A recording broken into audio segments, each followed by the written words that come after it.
ভালোবাসা, অপরাধ বোধ আর অতীতের ভয়ঙ্কর স্মৃতি যা মানুষকে আজীবন তাড়া করে বেড়ায়। একজন তরুণের প্রথম ভালোবাসা, কারো প্রতি মুগ্ধতা এবং প্রাপ্তবয়স্ক হয়ে ওঠা সেই অনুভূতি যার ফলে ভুল পথে পা বাড়ানোর অপরাধ বোধ। এমনই এক তরুণ যে নিজের শিক্ষিকার প্রেমে পড়ে যায়। শেষ পর্যন্ত সে কি করেছিল তা জানতে হলেই তো এক্সপ্লেনটা পুরো দেখতে হবে। মুভির শুরু হয় একটা ধর্মঘট দেখিয়ে। ধর্মঘটের কারণ সিদ্ধার্থ নামের একজন রাইটার নিজের জীবনী নিয়ে একটা বই লিখেছে। বইটার নাম ফ্ল্যাশব্যাক। তার জীবনে আজ পর্যন্ত ছোট বড় যা কিছু ঘটেছে সে নিজের বইয়ে সবকিছুই লিখেছে। এমনকি একটা মেয়ের সাথে তার ঘনিষ্ঠ মুহূর্তের কথাও সে বইয়ে লিখেছিল। তাই মহিলা সংগঠন আন্দোলন করছে এমন বই কেন পাবলিশ করা হলো, তার তো জেলে থাকা উচিত। সব মহিলা তাদের প্রশ্নের জবাব চায়। তাই সিদ্ধার্থ সবার প্রশ্নের উত্তর দেওয়ার জন্য একটা কনফারেন্স ডাকে। সে আগে থেকে অনেক ফেমাস, তাই এমন একটা খবরে মিডিয়াতে ঝড় উঠে যায়। সেখানে মিডিয়ার লোকজন তাকে অনেক ধরনের প্রশ্ন করছিল। সবকিছুই তো রেকর্ড হচ্ছিল, তবে এতে তার কিছু আসে যায় না। সবাইকে উদ্দেশ্য করে সে বলে, আমি জানি এখানে যারা যারা এসেছেন তার মধ্যে বেশিরভাগ মানুষই আমার বইটি পড়েননি, শুধু কয়েক লাইনে চোখ বুলিয়ে চলে এসেছেন আমাকে প্রশ্ন করার জন্য। তাই প্রথমে আমার বই সম্পূর্ণ কাহিনীটা আমি নিজেই আপনাদের বলবো, তারপর না হয় ভেবেচিন্তে দেখবেন আমি ঠিক করেছি নাকি ভুল। এরপর সে নিজের জীবনের গল্প শুরু করে আর আমাদের নিয়ে যাওয়া হয় ফ্ল্যাশব্যাকে। সিদ্ধার্থকে আদর করে সবাই সিদ্ধু বলে ডাকে। সেও ছেলেবেলায় অন্যান্য বাচ্চাদের মতো স্কুলে যেতে চাইতো না। তার বাবার চাকরির কারণে বিভিন্ন জায়গায় যেতে হতো। এই কারণে সিদ্ধুর স্কুলও বারবার পরিবর্তন করতে হতো। সেই স্কুলকে প্রচন্ড ভয় পেত আর নতুন জায়গায় তার মনও বসতো না।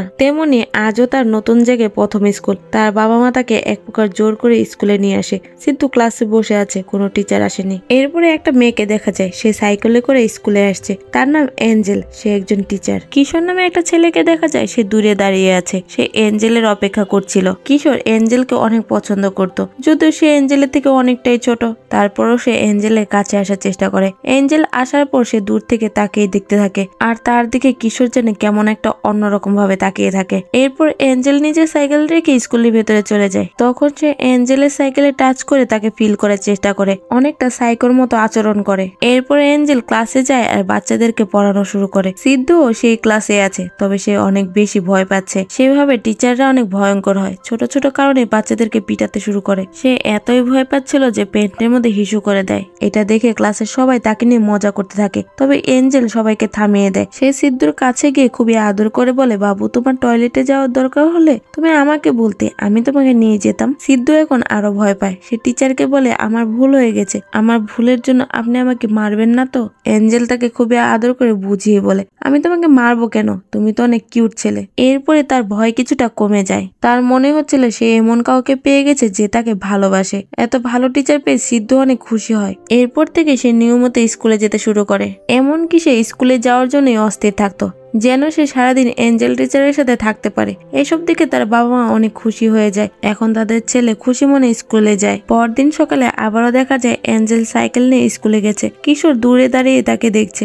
স্কুলে যাওয়ার পর কিশোর আবারও সাইকেলের কাছে আসে, আবার সেদিনের মতোই করতে থাকে। মনে হচ্ছিল তার এটা প্রতিদিনের অভ্যাস, তবে এখন তারা সাইকেলে মন ভরছে না। এই জন্য সে এঞ্জেলের কাছে আসা প্ল্যান খুঁজতে থাকে। সে জানতে পারে এঞ্জেল সিদ্ধুকে অনেক ভালোবাসে, তাই হয়তো সিদ্ধু এঞ্জেলের অ্যাড্রেস জানে। এই জন্য কিশোর সিদ্ধুর সাথে বন্ধুত্ব করে। তাই সে ক্লাসে সব বাচ্চাকে ধমকি দেয়, ওর সাথে কেউ ঝগড়া করলে আমার চেয়ে খারাপ আর কেউ হবে না। এর ফলে সিদ্ধুকে আর কেউ বিরক্ত করে না। এরপর তাদের মধ্যে ভালোই বন্ধুত্ব চলতে থাকে। একদিন ছুটির পর সিদ্ধুর মা তাকে নিতে আসলে সিদ্ধু তার সাথে টিচারের পরিচয় করে দেয়। সে এঞ্জেলকে ধন্যবাদ জানিয়ে বলে, আপনার জন্য সিদ্ধু এখন পড়ালেখায় মনোযোগী হয়েছে। সে আরো জানায় সিদ্ধু তার কাছে টিউশন পড়তে চায়। উত্তরে সে বলে, সরি আমি তো কাউকে টিউশনে পড়াই না। তবে সিদ্ধু অনেক জেদ করে, এই জন্য তার মা টিচারকে অনেক রিকোয়েস্ট করে। এমন পরিস্থিতিতে এঞ্জেলও রাজি হয়ে যায়। দুইজনে বাড়ি কাছাকাছি হয়। এঞ্জেল সাইকেলে করে সিদ্ধুকে বাড়ি নিয়ে আসে। সিদ্ধু এঞ্জেলকে পেছন থেকে শক্ত করে ধরে রাখে। এটা দেখে কিশোর অনেকটা জেলেসি ফিল করে। সেভাবে এমন সুযোগ যদি সে পেত তাহলে কতই না ভালো হতো। এরপরে সে সিদ্ধুর কাছে এঞ্জেলের বাড়ির ঠিকানা চায়। এরপর সিদ্ধুকে সে ভুলভাল বুঝিয়ে এঞ্জেলের বাড়ির ঠিকানা নিয়ে নেয়। পরদিন সকাল সকাল সে এঞ্জেলের বাড়িতে যায় আর দূর থেকে লুকিয়ে লুকিয়ে তাকে দেখতে থাকে। এঞ্জেল তার ভেজা কাপড় রোদে শুকানো শুকানোর জন্য মেলে দিচ্ছিল, যেখানে তার কিছু শর্ট কাপড় ছিল। এটা দেখে কিশোরের হার্টবিট বেড়ে যায়। এরপরে সে প্ল্যান করে কিভাবে ওই কাপড়গুলো নেওয়া যায়। সে সিদ্ধুকে বলে, আমার সাইকেল পরিষ্কার করার জন্য ছোট কিছু কাপড়ের প্রয়োজন। টিচার তার গার্ডেনে ছোট ছোট কিছু কাপড় শুকাতে দেয়, সেগুলো আমার জন্য নিয়ে আসবি। সিদ্ধু ছোট মানুষ, সে তো বোঝে না। সে প্রশ্ন করে তার বাড়িতে কি কাপড় নেই। কিশোর তাকে জানায় সেই কাপড় দিয়ে ভালো পরিষ্কার হবে। এর বিনিময়ে সে তাকে চকলেট দিবে। সেও চকলেটের লোভে সেই কাপড়গুলো এনে কিশোরকে দিত। কাপড় হাতে পেয়ে সে তো প্রচন্ড খুশি হয়ে যায়। এরপরে এভাবেই চলতে থাকে কিছুদিন। একদিন এঞ্জেল সন্দেহ করে, সেভাবে হয়তো এ কাজ তার বাড়ির কাজের লোকের। সে বাড়ির কাজের লোককে একটু বকাঝকা করে। এটা আবার সিদ্ধু দেখতে পায়, সে ভয় পেয়ে যায়। এরপর সে কিশোরের কাছে গিয়ে বলে সে আর তার জন্য কাপড় আনতে পারবে না। টিচার সব জেনে গিয়েছে, সে ধরা পড়ে গেলে টিচার তাকে আর ভালোবাসবে না। এরপরে কিশোর তাকে বুদ্ধি দেয়, বাইরের কাপড় আনলে যেহেতু ধরা পড়ে যাবি, তাহলে ওয়াশরুম থেকে ভিজা কাপড় নিয়ে আসবি, তাহলে কেউ আর জানতেই পারবে না। এরপরে সিদ্ধু চকলেটের লোভে আবারও একই কাজ করে। একদিন দেখা যায় কিশোর এঞ্জেলের পিছু পিছু আসছে। তখন সে তাকে জিজ্ঞেস করে কেন তার পিছু নিয়েছে। তখন সে এঞ্জেলকে বলে, প্লিজ টিচার, আমাকে টিউশনি দেন, আমি ভালো রেজাল্ট করতে চাই। আপনি টিউশনি দিলে আমি ভালো রেজাল্ট করব। তখন সে বলে, তুমি তো এমনি ক্লাসে ফার্স্ট বয়, তোমার আর টিউশনের দরকার কি? আমি তো কাউকে টিউশনে পড়াই না, তাছাড়া আমি ছোট বাচ্চাদের পড়াই, তুমি তোমার ক্লাস টিচারের কাছে যাও। তবে কিশোর তাকে অনেক রিকোয়েস্ট করতে থাকে, তাই এঞ্জেল তাকে পড়াতে রাজি হয়ে যায়। এরপর সে এঞ্জেলের আরো কাছে আসার সুযোগ পেয়ে যায়। টিউশনি নেওয়ার বাহানায় সে প্রতিদিন এঞ্জেলের বাড়িতে যাওয়া আসা করে। প্রায় সবসময় সে এঞ্জেলের দিকে অন্যরকম দৃষ্টিতে তাকিয়ে থাকতো। একদিন কিশোর দেখতে পায় এঞ্জেল নিজের পায়ে মলম লাগাচ্ছে। এতে করে তার পায়ের কাপড় কিছুটা উপরে ছিল, যেটা দেখে কিশোর আর নিজেকে আটকে রাখতে পারে না। সে সোজা এঞ্জেলের রুমে গিয়ে দরজা লক করে দেয়। এরপরে কিশোর নিজের হাতে এঞ্জেলের পায়ে মলম লাগিয়ে দিচ্ছিল। সে বারবার নিজের হাত উপর দিকে নিচ্ছিল, যা দেখে এঞ্জেল আশ্চর্য হয়ে যায়। সেভাবে কিশোরের মনটা কেন করছে, তবে সে তাকে কিছুই বলতে পারে না। এরপরে তাকে টিউশন থেকে বের করে দেয়, কারণ সে বুঝতে পেরেছিল কিশোরের মতিগতি ভালো না। এরপরে একদিন দেখা যায় কিশোর এঞ্জেলের কাপড়গুলো নিয়ে তাকে ইমাজিন করছে। ঠিক তখনই কিশোরের মা সেখানে চলে আসে, তাই সে তাড়াহুড়ো করে নিজের ব্যাগ নিয়ে সেখান থেকে চলে যায়। তবে কিশোরের মা রুমের মধ্যে মেয়েদের এমন কাপড় দেখে তার বাবার উপরে সন্দেহ করে। বলা যায় কিশোরের বাবার উপরে ছোটখাটো টর্নেডো বয়ে গেছে। এরপরে একদিন এঞ্জেল তার বয়ফ্রেন্ডের সাথে স্কুলে আসে। এঞ্জেল জানতো কিশোর তাকে লক্ষ্য করে, এই জন্যই সে তার বয়ফ্রেন্ডকে স্কুলে নিয়ে এসেছে, কারণ সে কিশোরের তার প্রতি থাকা মনোভাবটা ঠিক করতে চায়। কিন্তু কিশোর এটা দেখে অনেক বেশি কষ্ট পায়। এইভাবে একটি বছর পার হয়ে যায়। এরপরে সিদ্ধুর বাবার আবারও ট্রান্সফার হয়ে যায়, তার মানে তাকে আবার স্কুল ছেড়ে নতুন স্কুলে যেতে হবে। তবে সিদ্ধু তার এঞ্জেল টিচারকে ছেড়ে কোথাও যেতে যাচ্ছিল না। সে প্রচন্ড কান্না করতে থাকে। এঞ্জেল তাকে বোঝায়, তুমি আমার চেয়ে ভালো টিচার পাবে, তুমি মন দিয়ে লেখাপড়া করো। সিদ্ধু অনেক কান্না করতে থাকে। তার মা তাকে জোর করে সেখান থেকে নিয়ে যায়। কিশোরকেও দেখা যায় সেও কান্না করছে। এঞ্জেল টিচারও মন খারাপ করে, তবে তার তো কিছু করার ছিল না। এরপরে তাকে নতুন স্কুলে ভর্তি করা হয়। সেখানে টিচারগুলো খুবই রাগী। সিদ্ধু এঞ্জেলকে খুবই মিস করতে থাকে। টেনশনে সে খুবই অসুস্থ হয়ে যায়। তাই তার বাবা মা সিদ্ধান্ত নেয় সিদ্ধুকে এঞ্জেল টিচারের স্কুলে রেখে আসবে, হোস্টেলে থেকে সে লেখাপড়া করবে। এটা শুনে সিদ্ধু অনেক খুশি হয়। এরপরে দেখা যায় সিদ্ধু তার বাবা মার সাথে স্কুলের উদ্দেশ্যে রওনা হয়েছে। রাস্তায় দুর্ঘটনায় তার মা বাবা মারা যায়। সে অনাথ হয়ে যায়। তার কোনো আত্মীয় স্বজন ছিল না যাদের কাছে সে থাকতে পারবে, তাই তাকে রাস্তায় থাকতে হয়। কোথাও খাবার চাইতে গেলে ভিখারির মতো তাকে তাড়িয়ে দেয়। এমনই একদিন এক লোক তাকে খাবার খাওয়ায়। পরে সিদ্ধুর বিষয়ে সবকিছু জেনে তাকে সে নিজের কাছে রেখে দেয়। লোকটার দয়ায় সিদ্ধুর একটা থাকা খাওয়ার জায়গা জোটে। এইটুকুই তার জন্য যথেষ্ট ছিল। এটা ছিল একটা পতিতালয়। সিদ্ধুর কাজ ছিল পতিতালয়ে যে লোকজন আসবে তাদেরকে চা পানি খাওয়ানোর। তারা মেয়েদেরকে অপহরণ করে এখানে বিজনেস করত। এভাবেই কাটছিল সিদ্ধুর দিন। এখানে কি হচ্ছে সেটা বোঝার বয়স তার ছিল না। সিদ্ধু এখন এখানে শুধু কাজ করতো। তার কাছে তো টাকা পয়সা ছিল না যে সে স্কুলে যেতে পারবে, তাই তার লেখাপড়া বন্ধ হয়ে যায়। এখন তো তার নিজের বলতে কেউই ছিল না। তবে সে যে দোকানে চা আনতে যেত তার একটা ছোট্ট মেয়ে ছিল, সিদ্ধু সমবয়সী। তাদের দুজনের মধ্যে ভালো একটা বন্ধুত্ব সম্পর্ক গড়ে ওঠে। তবে চাওয়ালা এটা পছন্দ করতো না। সে সিদ্ধুকে বারবার নিষেধ করতো তার মেয়ের সাথে না মিশতে। এরপরে দেখা যায় গুন্ডারা একটা মেয়েকে তুলে এনেছে, কারণ এখানকার সিস্টেম এমনই, একা কোনো মেয়েকে দেখলেই তারা তাকে অপহরণ করে নিয়ে আসে। এখানে পুলিশও কিছু করতে পারতো না, কারণ এখানকার মালিক একজন এমএলএ। নতুন মেয়েটাকে আনার পর সিদ্ধু তাকে পানি দিতে গেলে সে প্রচন্ড অবাক হয়ে যায়, কারণ সে ছিল এঞ্জেল টিচার। তাকে দেখে সিদ্ধু প্রচন্ড খুশি হয়, কিন্তু সে তো বুঝতেই পারছে না তার টিচার কত বড় বিপদে পড়ে গেছে, তার সাথে কি হতে চলেছে। সেভাবে এঞ্জেল তার জন্য এখানে এসেছে। এমন জায়গায় সিদ্ধুকে দেখে এঞ্জেলও প্রচন্ড অবাক হয় আর বলে, হ্যাঁ আমি তোমার জন্য এখানে এসেছি। এরপরে এঞ্জেল জানলা দিয়ে একজন পুলিশকে দেখতে পায়। সে তাকে ডাকার অনেক চেষ্টা করে, কিন্তু পুলিশটা তার ডাকে সাড়া দেয় না আর সেখান থেকে চলে যায়। তাই এঞ্জেল হতাশ হয়ে পড়ে। গুন্ডাদের কথা না শোনায় এঞ্জেলকে তারা অনেক মারে। এটা দেখে সিদ্ধু অনেক কষ্ট পায়। সে এখান থেকে পালানোর চেষ্টা করলে সেখানকার একটা মেয়ে তাকে বোঝায় এখান থেকে যদি বেরোনোই যেত তাহলে কি তারা এখানে বন্দি থাকতো। এরপরে তার জন্য কাস্টমার পাঠানো হয়। সে খুব সুন্দরী হওয়াতে তার কাছে লোকজন বেশি আসতো আর কথা না শুনলেই তার উপরে প্রচন্ড টর্চার করা হতো। অত্যাচারের পরিমাণ এতই বেশি ছিল সে প্রায় অজ্ঞান হয়ে যেত। এত কিছু সে সহ্য করতে না পেরে নিজের হাতের রক কেটে আত্মহত্যা করার চেষ্টা করে। সেখানে থাকে একটা মেয়ে যার নাম নিম্মি। সে তাকে বাধা দেয়। সে নিজের কথা বলে অনেক বছর আগে তাকেও এমন করে বন্দি করা হয়েছিল। ওদের অত্যাচার আর সময়ের সাথে সে নিজের ভাগ্যকে মেনে নিতে বাধ্য হয়েছে আর বলে তুমিও যত তাড়াতাড়ি নিজের ভাগ্য মেনে নিবে তোমার জন্য ততই ভালো হবে। এঞ্জেলের অবস্থা খুবই খারাপ ছিল। এরপরে সিদ্ধু তার সাথে কথা বলতে চলে আসে কিভাবে হোস্টেলে যাওয়ার সময় তার বাবা মার অ্যাক্সিডেন্ট হয়ে মারা গেছে। এসব কথা শুনে এঞ্জেল খুব কষ্ট পায়, তবুও তাকে সান্ত্বনা দিয়ে বলে সবকিছু ঠিক হয়ে যাবে। এভাবেই কেটে যায় কিছুদিন। দেখা যায় সবাই একসাথে খাবার খাচ্ছিল। সেখানে সে একটা নিউজ পেপার দেখতে পায় যেখানে তার বয়ফ্রেন্ডের বিয়ের খবর ছাপানো হয়েছিল।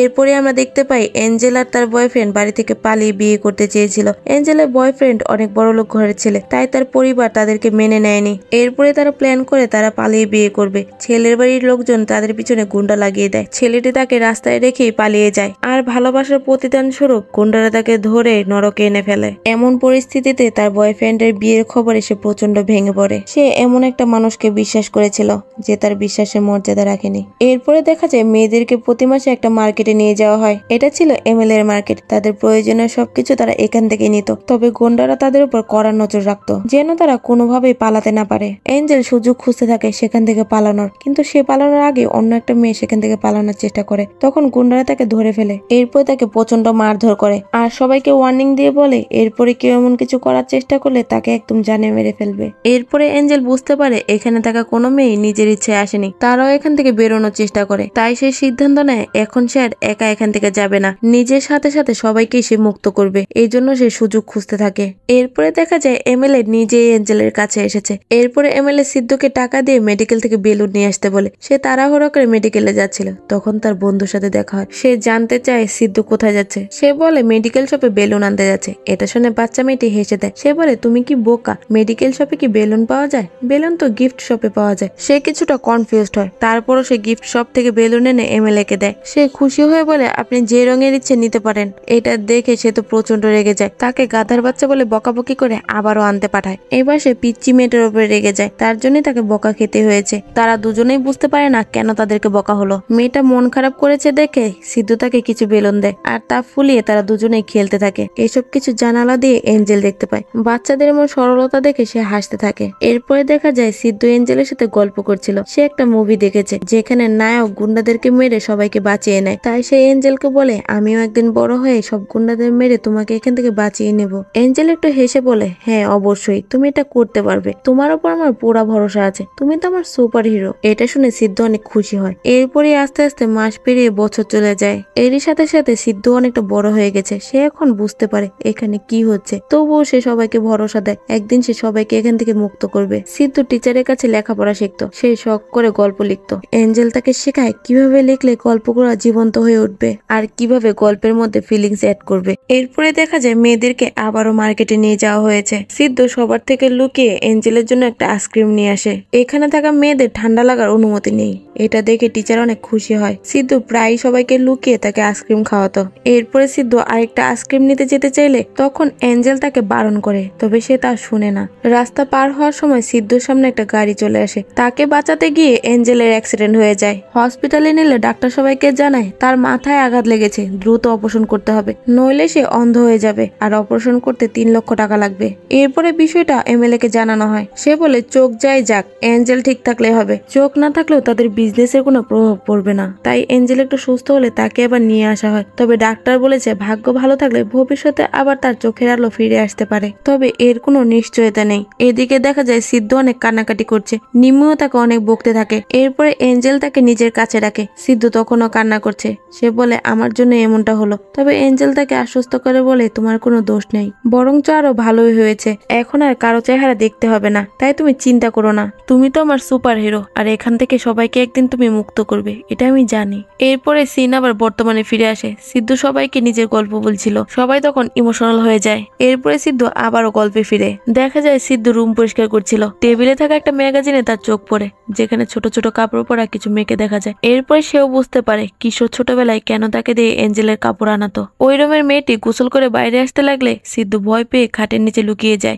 এখন সে তো আর ছোট বাচ্চাটি নেই, এখন সে অনেকটাই বড় হয়েছে। চারিদিকের পরিবেশ দেখে সে এখন সবটাই বুঝতে পারে। সেও এখন প্রায় সময় মেয়েদেরকে অন্য নজরে দেখে। এটা একটা গুন্ডাও বুঝতে পারে। তাকে নিয়ে সবাই মজা করতে থাকে। সে বলে তোমার যাকে পছন্দ তার কাছেই যেতে পারো, তোমার জন্য স্পেশাল ডিসকাউন্টও আছে। প্রথমে তো সিদ্ধ ভয়ে না করে দেয়, কিন্তু মনে মনে সেও এমনটাই চাচ্ছিল। কিন্তু দোষটা তো তার নয়, তার বয়সের। কারণ এখন তার এই বয়সে নিজেকে কন্ট্রোল করা অনেকটাই মুশকিল হয়ে পড়ে। তার উপর বাবা মা ছাড়া এমন নোংরা একটা পরিবেশে সে বড় হয়েছে। এবার সে টাকা জোগাড় করার জন্য সেখানে আসা লোকদের কাছ থেকে টাকা চুরি করতে থাকে। অনেক কাটছাট করে তার টাকা জোগাড় করা সম্পূর্ণ হয়। এরপরে লোকদেরকে টাকা দিলে তাকে ভেতরে যাওয়ার অনুমতি দেয়। সিদ্ধু খুবই ভয়ে ভয়ে একটা রুমে ঢুকে। সে রুমে এঞ্জেলকে দেখতে পায়। এটা দেখে সে প্রচন্ড ঘাবড়ে যায়। সে রুম থেকে বেরোনোর চেষ্টা করে, কারণ সে এঞ্জেলকে অনেক শ্রদ্ধা করে। তার সাথে এমন কিছু করার কথা সে ভাবেনি। সে তো নিম্মির কাছে যেতে চেয়েছিল। তবে সমস্যা হচ্ছে এই রুম থেকে বেরিয়ে অন্য রুমে যেতে হলে তাকে আবারও টাকা দিতে হবে। তার কাছে তো আর টাকা নেই। তখন আবার এঞ্জেল বিছানায় শুয়ে পড়ে নিজের গায়ে কাপড় সরিয়ে দেয়। এটা দেখে সিদ্ধুর মনে আকাঙ্ক্ষা আরো বেড়ে যায়। সে চিন্তা করে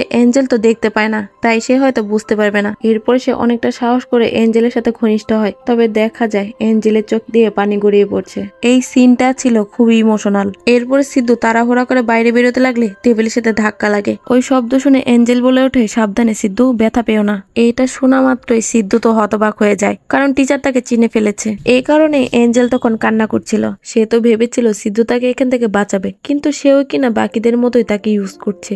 এঞ্জেল নিজে কষ্ট পেলেও সে সিদ্ধুকে কষ্ট দিতে চায়নি। সে এমন অবস্থায় সিদ্ধুকে বুঝাতে থাকে, এই বয়সে এমনটা হওয়া স্বাভাবিক। তুমি আমাকে ভুল বোঝো না, তুমি এখনো আমার সুপার হিরো। তুমি নিজেকে কখনো দোষ দিও না। আমি সবসময় বিশ্বাস করি তুমি আমাকে এখান থেকে একদিন বাঁচিয়ে নিয়ে যাবে। তবে দেখা যায় সিদ্ধু এঞ্জেলের কথা কিছুই শুনেনি। অনেক আগেই সে রুম থেকে বেরিয়ে গেছে। কান্না করতে করতে সে সেখান থেকে পালিয়ে যায়। এই ঘটনায় সে প্রচন্ড গিল্টি ফিল করতে থাকে। সে নিজেকে কিছুতে মাফ করতে পারে না। এইটাই সেই ঘটনা যেটা সিদ্ধু বইয়ে লিখেছিল। এই ব্যাপারটা নিয়ে মহিলারা বিক্ষোভ করেছিল, কিন্তু যখন তারা সিদ্ধুর সাহস দেখে তখন তারা প্রচন্ড অবাক হয়। যেখানে সমাজের সবাই নিজেদের অপরাধ লুকিয়ে রাখে, কিন্তু সে এত বড় রাইটার হওয়ার পরও নিজের সত্যিটা সবার সামনে এনেছে।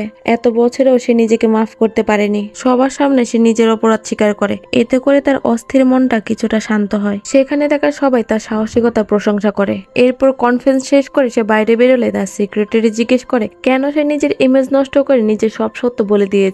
তখন সে হাসি মুখে বলে, আমি মহাত্মা গান্ধীর একটা জীবনী পড়েছিলাম। সেখানে লেখা ছিল মহাত্মা গান্ধীর বাবার মৃত্যুর দিনও সে তার বইয়ের সাথে ঘনিষ্ঠ হয়েছিল। এই কথাটা তো তার জীবনীতে লেখার কোনো দরকার ছিল না, তবুও সে এটা বই লিখেছে। হতে পারে সে নিজের জৈবিক চাহিদার জন্য নিজের স্ত্রীর সাথে ঘনিষ্ঠ হয়েছিল, কিন্তু সে নিজের জীবনের কোনো এক মুহূর্তে এটার জন্য অপরাধ বোধ করে। তাই সে এত বড় নেতা হয়েও সবার সামনে নিজের অপরাধ স্বীকার করে। সেই তুলনায় আমি তো খুবই সামান্য একজন মানুষ। এরপরে আমরা এঞ্জেলকে দেখতে পাই। সে এখন বুড়ি হয়ে গেছে। সে সিদ্ধুর বইটি পড়ছিল। এখান থেকে আবারও ফ্ল্যাশব্যাক। দেখা যায় এমএলএ প্রায় তার কাছে আসতো। একদিন সাহস করে সে এমএলএ এর মুখ চেপে ধরে, আর এতেই সে মারা যায়। যখন এমএলএ এর ওয়াইফ জানতে পারে সে পতিতালয়ে মারা গেছে, সে প্রচন্ড অবাক হয়ে যায়। সে এতটা জঘন্য ছিল তার ওয়াইফ এটা জানতো না। তাই সে নিজের ইমেজ বাঁচাতে মিডিয়াতে প্রচার করা হয় তার হাজবেন্ড হার্ট অ্যাটাক করে নিজ বাড়িতেই মারা গেছে।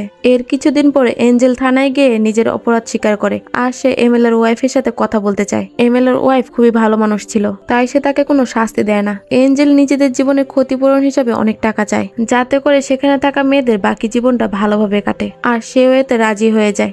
এভাবে এঞ্জেল নিজে এবং সেখানে থাকা সকল মেয়েদের উদ্ধার করে। এখন তারা ভালোভাবে জীবনযাপন করছে। এরই মধ্য দিয়ে এই অসাধারণ মুভিটা এখানেই শেষ হয়ে যায়।